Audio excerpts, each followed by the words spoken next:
Hey guys, so today's video is dedicated to some amazing products that I feel like more people need to know about. I've hardly heard anyone talking about most of these things, and they deserve way more hype. They are some of my current favorites. A lot of these are also things that I feel like I haven't talked about very much, so I just wanted to give them a little spotlight in today's video. The first product I wanted to share is actually a sunscreen. I have recently been getting a lot more into Korean sunscreens. I've been testing a bunch of them out, and actually at the end of this month I'm going to be doing a roundup of all the ones I've been trying. But one that I feel like I haven't heard much about, and granted I don't watch a ton of skincare content, so I could just be out of the loop in assuming that this is underrated, but at least I haven't heard anything about this sunscreen. This is the iUnique Centella Calming Daily Sunscreen. So this is actually a chemical sunscreen. I recently mentioned I've discovered that my skin actually can handle most Korean chemical sunscreens. Most American chemical sunscreens do irritate my skin really badly, but I haven't had that experience with any of the Korean chemical sunscreens that I've tried so far, but this one might be my favorite. I'm still testing and finalizing all my rankings for the sunscreen roundup, but I feel like this is probably going to be one of the top ones. Not to spoil it for you, but this is so good. This feels like a moisturizer, and they call it a calming sunscreen, which I kind of do feel like this, whatever is in this formulation, is very soothing to my skin. Like when I apply it, I almost feel like it calms my skin down as opposed to irritating it like a lot of products do. So for that reason, it's really easy to wear every day. I have even worn this in place of moisturizer. Like instead of applying moisturizer at all, I just use this as my sunscreen and moisturizer in one, because I do feel like it's hydrating enough for my skin to just forego moisturizer altogether. But at the same time, it's not greasy at all. It doesn't feel heavy on your skin. And of course, there's no white cast. It also wears beautifully under makeup. I feel like it almost acts as a makeup primer too. It kind of smooths out my skin, just gives my skin the perfect amount of hydration for just what I need on a daily basis. It's also SPF 50. Oh, and it doesn't burn my eyes. So just 10 out of 10. I have nothing negative to say about this, and I think more people should try this. But stay tuned for my sunscreen roundup. I've been trying a lot of good ones, including some mineral ones as well that I really like. And honestly, at this point, I don't know if I would ever go back to using American sunscreens because Korean sunscreens are just so much better. The next product I wanted to share are these eyeshadow markers from Hard Candy. So they call them eyeshadow markers. They're really just eyeshadow sticks that twist up like so. But I mentioned these in my recent travel makeup bag video, and I had basically said that I still felt like I needed to give these a good wear test to see how well they wear, and I was able to give them a good long wear test this past weekend. What I've determined is that I really like these. I feel like they are actually really comparable to the e.l.f. No Budge eyeshadow sticks. To me, the formulas feel almost identical. I did check to compare their ingredient lists, and they do have different ingredient lists, so they're not like the exact same formula necessarily, but I find them really similar. If you like the e.l.f. No Budge shadow sticks, I think you would like these too. They're also around the same price. These are $6, the e.l.f. ones are $5, but I really like the packaging on these. It looks like they designed them to look like an actual marker, like that you would write with, or a pen, just the way that the lid looks and everything. And I also like how giant the shade names are on here. But just like the e.l.f. No Budge eyeshadow sticks, I find that I don't have to wear an eyeshadow primer underneath these. These really do lock into place. As I always say with the e.l.f. ones too, if you're wearing like a really emollient moisturizer or sunscreen on your eyelids, I would just recommend dusting a little bit of face powder over that before you go in with this, and I don't get any creasing that way. Sometimes if I apply it over, like if I had a really like thick sunscreen on, sometimes it will crease, but as long as I go in with a little bit of powder first, I don't have that problem. They stay in place really well, they last all day, and they come in some really fun colors as well. I think these are my two favorites, Stoned and Pony. Stoned is actually a matte shade, and this is actually the one I think I've used the most out of all of them. This is a really nice matte taupe. I like wearing this just on its own all over my lid, and actually looking at this looks like it would make a nice contour color as well for the face. Like that looks like a perfect contour shade if you wanted to multitask it. But I like wearing that as just a quick matte one shadow look. And then the shade Pony is also really unique. This is a shimmer. This I would also describe as a taupe, but it has this purple duochrome shift to it that you can see there. Just a really unique shade.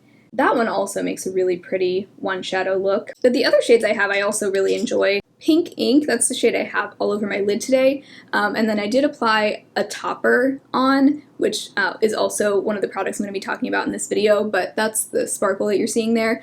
But this is what I applied all over my lid, and then I took a little bit of Stoned, the matte taupe, in my outer corner, and I also used that as a lower liner. I really like this for just a soft, smudgy lower liner. Perfect for when I don't want anything too dark and heavy on the lower lash line. So those are just the ones I have. They also have a couple of fun colors. One I haven't opened because it's really similar to one I already have is the shade Boy Blue. This looks really similar to my Urban Decay shadow stick in Fishbowl, but if you're wanting like a soft baby blue color, this one looks really pretty. They also have a black and a white, which would make a great base too. I'm contemplating opening the black just because I do like applying like shimmers and multi-chromes on top of a black eyeshadow stick. And then the white one would also make a good shadow base for pastels or just anytime you want your colors to really pop. Yeah, those I'll probably keep unopened and maybe save for like a giveaway or something, but I really like these. I feel like Hard Candy as a whole is just a pretty underrated brand. They are exclusively sold at Walmart, but if you happen to find these at Walmart, I highly recommend them. So let's talk about the other eyeshadow I'm wearing as a topper. That's what's giving me this twinkly, like multi-chrome effect on my lids. So this is from Danessa Myricks. I've heard a lot of great things about Danessa Myricks, but this is one product from them that I feel like I haven't heard anyone talking about. It's one that I just randomly stumbled upon on Sephora a while ago, and it just looked really interesting. It had good reviews, so I couldn't resist. First of all, the packaging is so cute. And this is not a cheap product, but if you can get it on sale, I think it's really nice. So this is essentially like a gel eyeshadow, kind of a similar texture to the ColourPop Jelly Much eyeshadows, but this is a very unique formula. I've never tried anything quite like this. So what this is basically just multi-chrome flakes that are suspended in that gel that you see there. Now, today I'm wearing it as a topper over really just these two Hard Candy eyeshadow sticks, the Pink Ink and the Stone shades. Normally I probably wouldn't have applied it over these exact shades, but I wanted to show both products in action today. I've also worn this completely on its own, and it gives such a cool effect to the eyelids. It's almost like when you just look head on and you keep your head still, you almost don't really see anything, but as you turn your head, you start to see those little flakes glimmering in the light. And I don't know if I mentioned the shade, but I have the shade Strobe Light. I mean, you can't really see much in the pot. You can see it has a completely clear base. Like right now, it's like you don't really see anything, but then when you turn it, it has a like pinky blue iridescent multi-chrome shift. You can really customize the look that you get depending on how much you apply. Like you could just tap a little bit of this on as a topper and it's just going to give a really subtle like liquid glitter shadow effect. But if you keep applying and layering it on, you almost get like a chrome look, and there's some like bigger flakes in there. You can see like they're just varying sizes of flakes. They stay on really well too. Like once this dries, they are stuck on your eyelids. Yeah, they make a lot of different shades of this. I only have this one shade, but I just think it's a really unique formula. Really don't know of any other products that do quite what this does. So even though it is pricey for just this little eyeshadow, if you see a shade that you think you would use a lot, I really recommend this, and I think more people should be talking about it. Next up, I wanted to shout out a couple of lip products from Kaja. I do feel like Kaja gets a fair amount of hype for some of their products, but not so much for these that I've heard. So this first one here is, first of all, so cute. This is their Love Swipe in the shade Call Me. So this is like a berry red, but first of all, it smells like grape juice, which is just fun. I kind of like that scent. Yeah, it's just something a little different than your typical lip product scent, but it's pleasant. But this has a very like moussey, velvety feel. You can see it's not fully opaque. It kind of gives like a blurred effect to your lips also. What I really like about this is that even though you apply it like you would a liquid lipstick, it doesn't feel anything like a liquid lipstick. It doesn't feel drying. You can still feel like a little bit of slip to your lips, like if you press your lips together, there's still a little bit of moisture there, but it also stays in place really well. I wouldn't say it's 100% transfer proof, like you will get a little bit of transfer. Like I have it on my hand here, and I just tapped it with my finger, and I really, like I got a tiny bit. You you can see there, but it stays in place really well. Even if a tiny bit comes off, it stays on, it stays really even. Just a really beautiful formula, and you'll see in the demo clips, as I took this off, it left behind a little bit of a stain also. I'm not sure if it's that way with all of these shades, since this is a deeper shade than some of the others, but I like that it kind of leaves a little bit of a stain behind. If you wanted to just blot it and have more of a sheer lip color with this, you could do that as well. The only thing I'm thinking, like the Project Tanner in me is like, okay, but once I get to the end of this, am I going to be able to get all of it out of this part? Like, there is a stopper that you can take out, so hopefully it won't be too hard to get everything out of there, but that's the only thing I was thinking about. This other lip product from Kaja I wanted to share is called the Heart Melter Moisture Melt Lip Gloss Stick in the shade Let's Chill. This is a very similar format to the Tarte Maracuja Juicy Lip products. They both have a little click up button at the bottom. What I've noticed is that with each click, it only comes up just a tiny bit, so you do have to click it up several times to get the product to lift out of there, but I actually kind of like that and appreciate that, because sometimes, like with the Tarte one, you have to be careful not to click up too much of it or you'll end up with just a mess, because this is such a melty product. So I like that you don't have to be as careful with how much you click out of there, because you're not gonna get too much unless you sit there and click it like 20 times. But I also think that a lot of people might prefer this over the Tarte product, because this is not nearly as melty as the Tarte Juicy Lip. If you've ever tried one of these Tarte products, to me, I would describe it as a solid lip gloss. Like, it's a lip gloss in the form of a stick. So you really have to be careful not to apply too much, or it's gonna be like a melty, gloopy mess. I still really like these Tarte ones, but if you wanted something less melty and less like potentially messy, you might prefer these. This also has a lot more pigment to it. Obviously these shades are very different, so it's kind of hard to compare, but this is the Kaja right here in the shade Let's Chill, which is just a nice pink shade, and that's the Tarte Maracuja Juicy Lip Plump. This is the shade White Peach, but you can see that the Tarte one is a lot more translucent. The Kaja one has a lot more pigment. It's a bit more opaque. This I would think of as more of like a hydrating lipstick, whereas the Tarte I would think of as a lip gloss in a stick. If you wanted a similar type of like format of product, but something not quite so glossy, I think you might really like this Kaja one. I also, at first I wasn't sure if I would like that heart-shaped tip at the end there, you can see, but I've actually grown to really like it, because you can actually get a really nice, precise application here at the Cupid's bow. If you just turn it on its side, it has a really nice curve to it there, so you can just kind of go like that. I'll go ahead and reapply some now. I'm wearing this over my Kokie nude lip liner. That's what that looks like, and you can see it has some nice shine to it, but it's not quite as like melty and glossy as the Tarte ones. So those two Kaja lip products, I feel like I haven't heard much hype on either of these, but they're both really nice. Both of these were gifted to me from Yes Style, and I do actually have a Yes Style code now. It's just Sarah Rose, and it gives you 10% off your order, so there you go. Oh, and that's also where I got that iUnique sunscreen. Next up, I had to give another mention of this facial oil. This is from Coco Kind. It's their Chia Facial Oil. It says omega-3 concentrate for a youthful glow.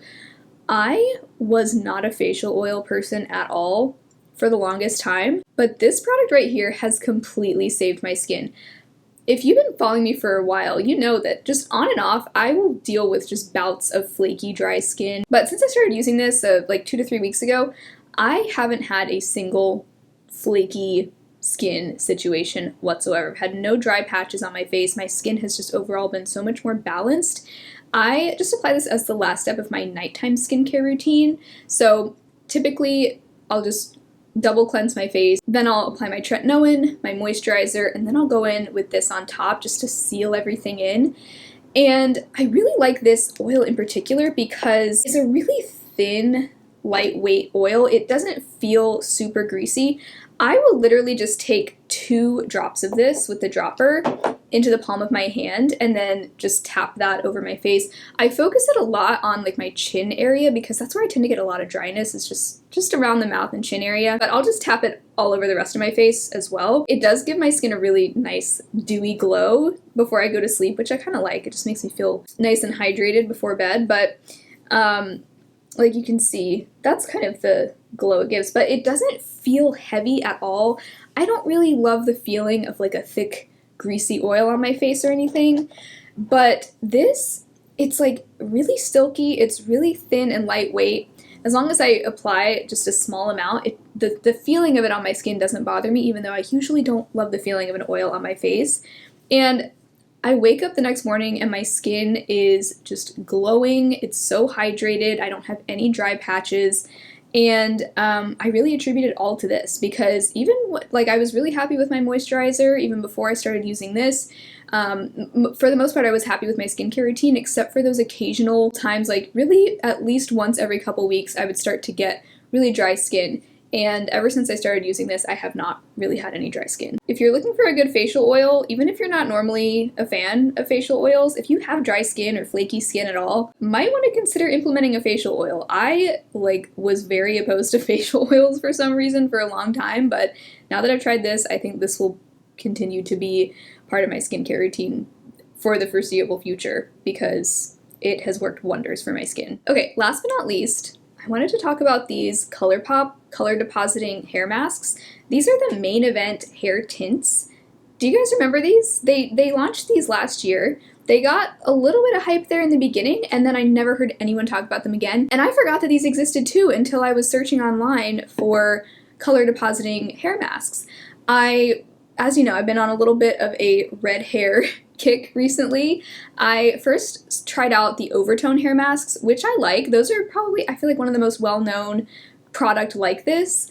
But I was looking for something a little bit cheaper because with the overtone products, first of all, they faded out of my hair pretty quickly. They're pretty expensive, and I also have to use so much of them to completely saturate my hair that I was like, this is gonna get expensive. So I was looking around for cheaper options, and I found these, and I was like, oh yeah, ColourPop, they make those hair tints. So I ended up picking up 2 of the shades. I have the shade Chestnut and Peach. And then I also went ahead and got some of their like maintenance conditioners. These are the coloring conditioners in the same shades.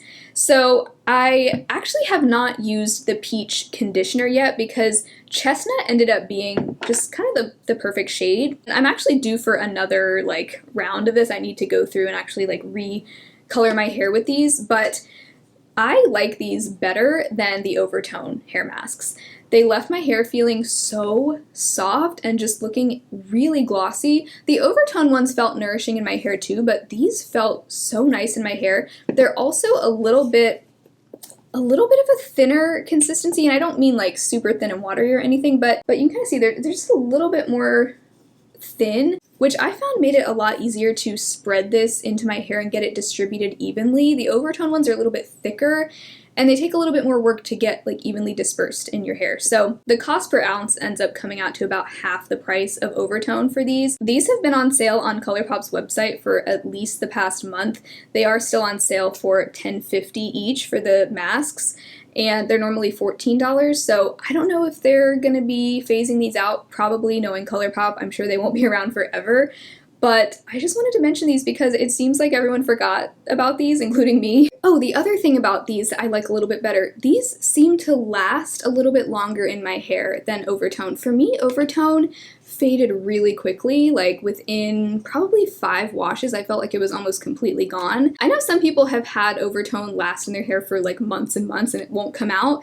That was not my experience. I felt like it faded so quickly that I was like, at this rate, I might as well just like dye my hair because I don't want to have to keep doing this like every 5 days. But the conditioner definitely helps to extend the color even longer. It's actually been a full month since I did the hair mask. I've only done it once so far. I have used the conditioner just a handful of times since then to just extend it a little bit longer. And it's, you know, it's definitely faded from my hair, but I would say like it has faded to just a nice like strawberry blonde sort of tint. and I really like it. So yeah, for all those reasons, I think these are even better than Overtone. I hope they don't discontinue them too soon because I think they're a really great product. The packaging is kind of silly to me. Like, they clearly just threw it into this container, slapped a label on there. The label is even like off center, but they just like stuck the label on top and that was that. But you know, it's so affordable, I don't mind. But I just had to mention those because I never hear anyone talk about them and they're actually really nice. I always love talking about underrated products because, you know, the way the beauty community works, some products will just get like a disproportionate amount of hype, even if they're great products. A lot of products will just get talked about over and over and over again, and then a lot of great products will just kind of fly under the radar. Nobody really hears about them, or, you know, they just don't get talked about. So I wanted to give a little shout out to all of these products. I also feel like this was a good way for me to update you on a lot of products I've been testing recently, so I hope you enjoyed the video. Thank you so much for hanging out today. I hope you had fun. If you did, be sure to give the video a thumbs up. Subscribe if you haven't already. I also have a Patreon and a channel membership if you'd like to support my channel even further. Otherwise, I hope you all have an amazing rest of your day, and I will talk to you again very soon in my next video. Bye!